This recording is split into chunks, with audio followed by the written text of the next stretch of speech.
The name Willy Wonka instantly conjures up whimsical visions of edible teacups, a stout child drowning in a chocolate river, orange Oompa Loompa dancing over said child's misery, and, of course, the zany chocolatier behind it all.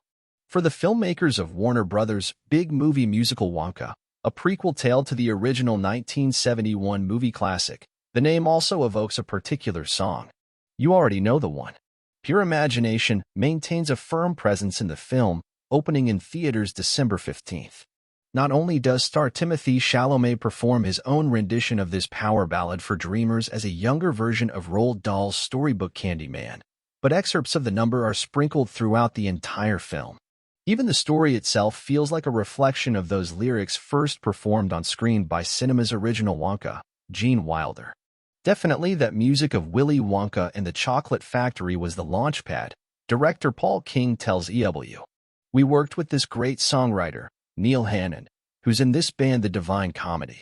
There was an idea that if this is the story of Willy beginning to take his first steps in the world as a chocolate maker and coming slowly to the idea of a chocolate factory, it's also the idea of letting his imagination take flight.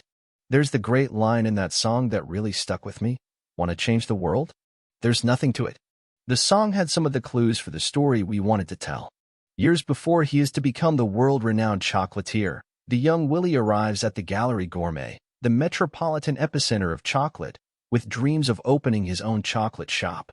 But even though his magical treats, like the Hover Choc and the Thundercloud Choc, are instant hits with the locals, the chocolate cartel, made up of Mr. Fickelgruber, Matthew Bainton, Mr. Slugworth, Patterson Joseph, and Mr. Prodnos, Matt Lucas, are determined to squash the competition. This is a more innocent Willy, says producer David Heyman, who worked on Barbie, the Harry Potter franchise, and King's Paddington films. His sense of naivety and optimism hasn't yet been corrupted by the chocolate cartel, which is what leads him to lock himself away in the factory. Chalamet's Wonka always keeps a chocolate bar on his person, the same kind of treat in which he would one day hide golden tickets.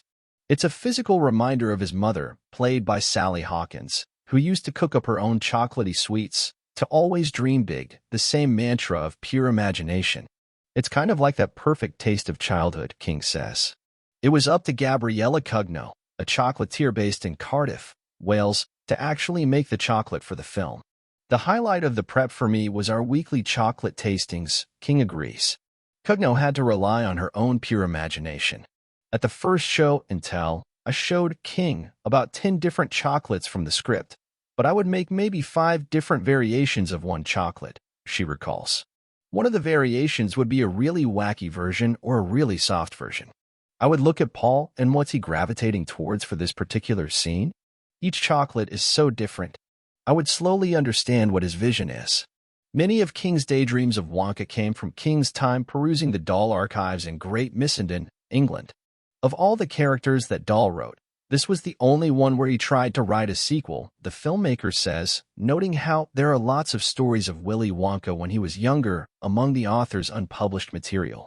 It was really just trying to inhale the pipe smoke of his genius and spit it out in a different way.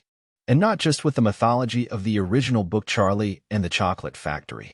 King points to a moment in Wonka, which sees the young man tricked by Olivia Colman's Mrs. Scrubbit, who forces him to work off his debt.